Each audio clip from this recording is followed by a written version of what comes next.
Bonjour tout le monde. Dans la vidéo précédente, on a vu comment préparer un écrit professionnel dans le cadre de la formation sur les écrits professionnels selon l'objectif, la cible, adapter le format et hiérarchiser les informations du message.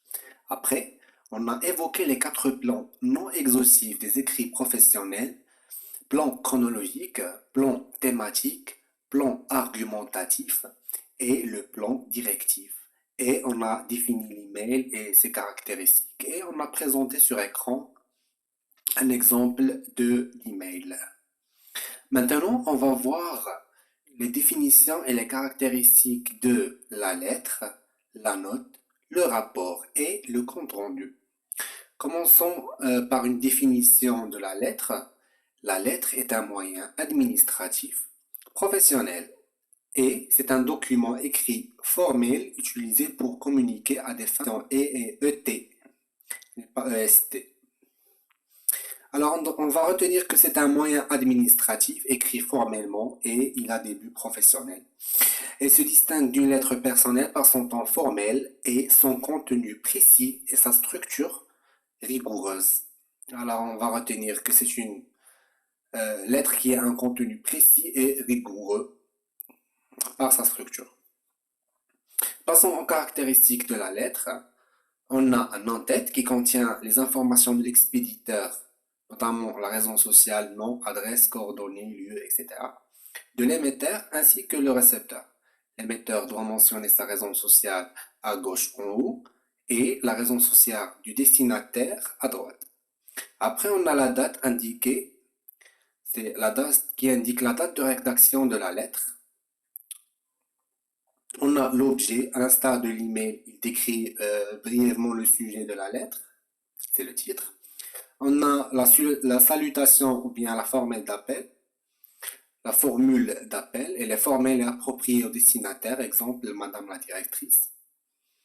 Le corps de la lettre ou le fond, qui développe le sujet de manière claire et concise en utilisant un langage précis et professionnel, c'est le fond. La formule de politesse, c'est une conclusion, exemple cordialement. On a la signature, conclusion formelle, exemple cordialement. Alors passons à la note. Vous avez un exemple qui va s'afficher sur écran, note de service, numéro, etc. On va commencer aussi par une définition. La définition dit que c'est un moyen administratif aussi, comme la lettre, qui sert à transmettre des informations, notes d'information ou des commandes ou consignes, notes de service. Alors, si vous demande quelle est la différence entre note d'information et note de service, vous allez répondre tout simplement que la note d'information transmet simplement des informations, alors que la note de service, elle transmet des commandes ou des consignes à ou une plusieurs personnes au sein d'une entité. Ça veut dire l'environnement intérieur ou extérieur de l'entreprise. On verra ça dans la formation sur le management. Les caractéristiques de la note, elle doit être claire, précise et ordonnée. La note de service est un document qui est écrit court et interne à une organisation, servant à transmettre des informations ou des instructions aux collaborateurs de cette entité. Alors il est court, il transmet des informations ou des instructions aux collaborateurs. La note explicative, écrit qui vise à expliquer un concept. Alors c'est vraiment facile et ça se voit de la note, de son nom. La note explicative, elle sert à expliquer un concept. Une procédure ou un événement de manière claire et concise, donc expliquer clairement et concisement. La note de service, alors c'est un document court qui transmet des informations ou des instructions. Alors le sens, c'est descendant. La note explicative, elle est aussi descendante ou ascendante. Si un collaborateur veut expliquer quelque chose à son chef, ou bien un chef veut expliquer quelque chose à son collaborateur. La note d'information a pour but, comme son nom l'indique, d'informer les destinataires d'un fait nouveau ou d'une décision ou d'un changement important, généralement concise, Elle est généralement concise. Peut-être qu'il y a des entreprises qui postent un flyer à l'entrée de l'entreprise et c'est une note d'information qui informe les collaborateurs d'un fait nouveau ou d'une décision, etc. On a la note d'instruction qui donne des instructions précises au destinataire, une tâche ou une procédure.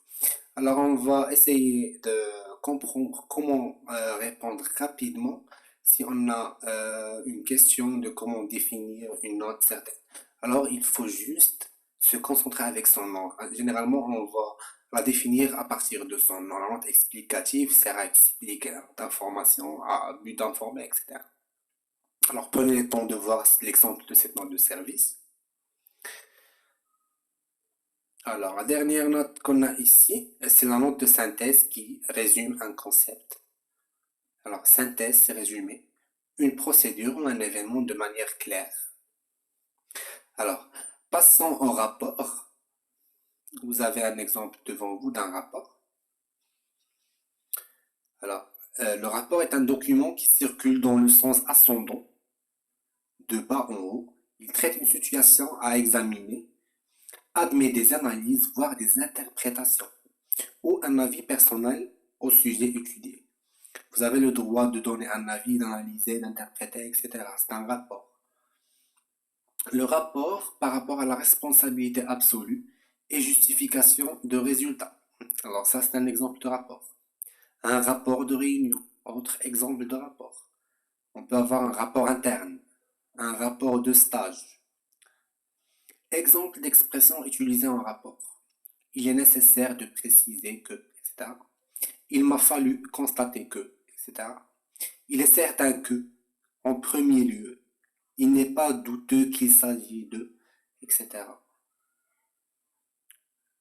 Alors, on va mentionner que le rapport, la forme du rapport ou bien la structure, vous pouvez la conclure de cet exemple et s'inspirer des exemples précédents. Passons au compte rendu.